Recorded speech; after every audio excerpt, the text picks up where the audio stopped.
Hello दोस्तों, स्वागत है आपका पूंजी गाइड यूट्यूब चैनल पर। दोस्तों, आज हम म्यूचुअल फंड के फायदे और नुकसान के बारे में चर्चा करेंगे। किसी भी माध्यम से इन्वेस्टमेंट करने से पहले ये जान लेना आवश्यक होता है कि उस इन्वेस्टमेंट के क्या फायदे और नुकसान हैं। तो चलिए दोस्तों, शुरू करते हैं।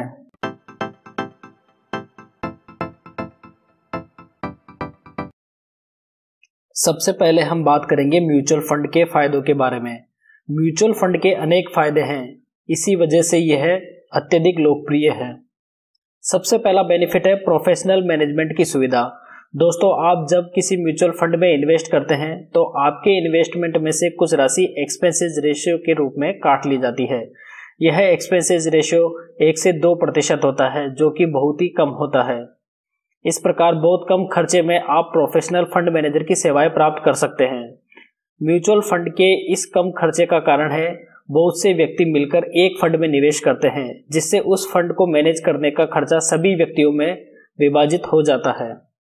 इसका दूसरा बेनिफिट है कम पूंजी से भी इन्वेस्टमेंट का विकल्प। अगर आपको सीधे स्टॉक मार्केट में निवेश करना है तो आपको अधिक पूंजी की आवश्यकता होगी, परंतु आप बहुत कम पैसे से भी म्यूचुअल फंड में इन्वेस्ट कर सकते हैं। म्यूचुअल फंड का सबसे बड़ा फायदा है कि आप मात्र 500 या 1000 रुपए से भी एसआईपी की शुरुआत कर सकते हैं। इसमें आपको इन्वेस्ट करने के लिए इंतजार नहीं करना होगा कि जब आपकी इनकम ज़्यादा होगी तब आप इन्वेस्ट करेंगे। लक्ष्यों की प्राप्ति में सहायक। एसआईपी यानी सिस्टमेटिक इन्वेस्टमेंट प्लान के द्वारा आप इन्वेस्ट करके अपने लक्ष्यों को प्राप्त कर सकते हैं, जैसे कि कार खरीदना, घर खरीदना आदि। मार्केट में हजारों स्कीम उपलब्ध है, उनमें से आप अपने निवेश एवं जरूरतों के हिसाब से इन्वेस्ट कर सकते हैं। आकर्षक रिटर्न और कंपाउंडिंग। म्यूचुअल फंड्स में अच्छे रिटर्न और पावर ऑफ कंपाउंडिंग देखी जाती है। इसे एक उदाहरण की सहायता से समझते हैं। मान लीजिए आपने 5000 रुपये की एसआईपी स्टार्ट की और उसमें रेट ऑफ रिटर्न 12% यह एज्यूम कर रहे हैं। इन्वेस्टमेंट पीरियड 15 वर्ष। इसमें आपकी मैच्योरिटी होगी 25.2 लाख रुपए। वहीं अगर आप इस इन्वेस्टमेंट पीरियड को 5 वर्ष बढ़ाकर 20 वर्ष कर देते हैं तो आपकी मैच्योरिटी होगी 50 लाख रुपए। तो देखा दोस्तों, आपने मात्र 5 वर्ष के अंतर में ही आपका अमाउंट डबल हो गया है। इसे कहते हैं पावर ऑफ कंपाउंडिंग। विभिन्न प्रकार की योजनाओं में निवेश की सुविधा।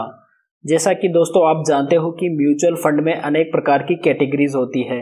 उनमें से आप अपनी रिस्क प्रोफाइल के अनुसार कोई भी बेस्ट स्कीम का चुनाव कर सकते हैं। जैसे कि अगर आप हाई रिस्क लेने वाले निवेशक हैं तो आप स्मॉल कैप फंड्स के साथ जा सकते हैं। वहीं आप ऐसे इन्वेस्टर हैं जिसको रिस्क लेना पसंद नहीं है और वह लो रिस्क लेना चाहता है तो वह ब्लू चिप फंड और डेब्ट फंड का चुनाव कर सकता है। निवेश में विविधता, डाइवर्सिफाइड इन्वेस्टमेंट। म्यूचुअल फंड का एक बड़ा फायदा यह है कि आपका पैसा अलग अलग सेक्टर में इन्वेस्ट रहता है, जिससे आपके निवेश में विविधता बनी रहती है। मान लीजिए किसी सेक्टर में, जैसे कि बैंकिंग सेक्टर में किसी कारणवश मंदी आ गई है, तो इससे आपके संपूर्ण पोर्टफोलियो पर कोई अधिक प्रभाव नहीं पड़ेगा, क्योंकि आपका इन्वेस्टमेंट पहले से ही डाइवर्सिफाइड है। निवेश करने में आसान। म्यूचुअल फंड में इन्वेस्टमेंट करना बहुत ही आसान है। आप म्यूचुअल फंड में इन्वेस्ट करने के लिए डायरेक्ट एएमसी की वेबसाइट यूज कर सकते हैं, किसी ब्रोकर या एजेंट का सहारा ले सकते हैं, या मोबाइल ऐप्स का यूज कर सकते हैं, जैसे कि Groww app, Paytm money app, MyCAMS, Kuvera app. आप इसमें म्यूचुअल फंड को कंपेयर कर सकते हैं और बाद में अपना पोर्टफोलियो ट्रैक भी कर सकते हैं। आजकल ऑनलाइन होने के कारण यह प्रोसेस बहुत ही आसान हो गई है। इसमें बस आपको इन्वेस्टमेंट करने के लिए वन टाइम केवाईसी करवानी होती है। निवेश करने की कम लागत। म्यूचुअल फंड में अगर आप इन्वेस्ट करते हैं तो आपको एक्सपेंसेस रेशियो के अलावा कोई भी अतिरिक्त शुल्क नहीं देना पड़ता। यह एक्सपेंसेस रेशियो बहुत ही कम होता है, जो सामान्यतः 1 से 2% के आसपास रहता है। वहीं अगर आप डायरेक्ट प्लान का चुनाव करेंगे तो यह एक्सपेंसेस रेशियो रेगुलर प्लान की तुलना में थोड़ा कम रह जाता है। म्यूचुअल फंड से समय की बचत। दोस्तों, अगर आप स्टॉक मार्केट में इन्वेस्ट करते हैं तो आपको उसके लिए समय देना होगा, परंतु म्यूचुअल फंड्स के मामले में ऐसा नहीं है। अगर आप 6 महीने या 1 वर्ष के पश्चात भी पोर्टफोलियो को रिव्यू करेंगे तब भी आपका काम चल जाएगा। सुरक्षित निवेश। म्यूचुअल फंड और स्टॉक मार्केट का रेगुलेटर सेबी होता है।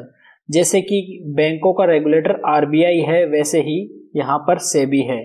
सेबी के अंतर्गत सभी म्यूचुअल फंड पंजीकृत होते हैं।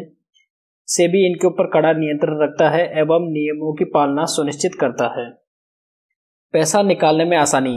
कई बार ऐसा होता है कि हम इन्वेस्ट तो कर देते हैं परंतु कुछ कारण से हमें पैसों की आवश्यकता पड़ जाती है और निवेश किया हुआ पैसा निकालने की आवश्यकता पड़ती है, परंतु कई इन्वेस्टमेंट प्लान में लॉक इन पीरियड होता है जिस वजह से हम अपना पैसा वापस नहीं निकाल पाते। परंतु म्यूचुअल फंड्स के मामले में ऐसा नहीं है। जिस दिन आप रिडेम्पशन रिक्वेस्ट डालेंगे उससे 2 से 4 दिन के भीतर पैसा आपके बैंक अकाउंट में आ जाता है।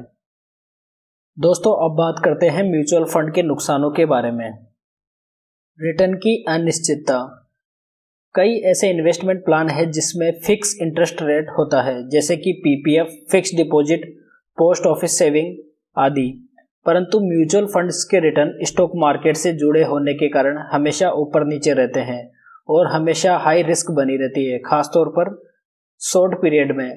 अगर आप म्यूचुअल फंड में इन्वेस्टमेंट कर रहे हैं तो आपको लंबे समय के लिए ही निवेश करना चाहिए। म्यूचुअल फंड की लागत। म्यूचुअल फंड की कॉस्ट के रूप में एक्सपेंसेस रेशियो होता है जो कि बहुत कम होता है, परंतु यह लंबे ड्यूरेशन के लिए काफ़ी ज़्यादा अंतर पैदा कर देता है। इसीलिए कभी भी किसी इन्वेस्टमेंट को करते समय उसके एक्सपेंसेस रेशियो और अदर खर्चों के बारे में सही तरीके से जानकारी प्राप्त कर लें। Lock in period. वैसे तो अधिकांश म्यूचुअल फंड में कोई लॉक इन पीरियड नहीं होता, परंतु क्लोज एंडेड स्कीम्स और ईएलएसएस में लॉक इन पीरियड होता है। इसीलिए अपनी आवश्यकता अनुसार सही म्यूचुअल फंड का चुनाव करें। म्यूचुअल फंड रिटर्न पर टैक्स। अधिकांश सरकारी योजनाओं की मैच्योरिटी टैक्स फ्री होती है, परंतु म्यूचुअल फंड्स के मामले में ऐसा नहीं है। 1 वर्ष के भीतर बेचने पर आपको शॉर्ट टर्म कैपिटल गेन देना होगा, वहीं 1 वर्ष के बाद बेचने पर आपको short term capital gain tax देना होता है। दोस्तों, आशा करता हूं कि म्यूचुअल फंड के फायदे और नुकसान आपको समझ में आए होंगे। अगर यह जानकारी आपको अच्छी लगी हो तो प्लीज़ वीडियो को लाइक करें, कमेंट करें और चैनल को सब्सक्राइब करना न भूलें।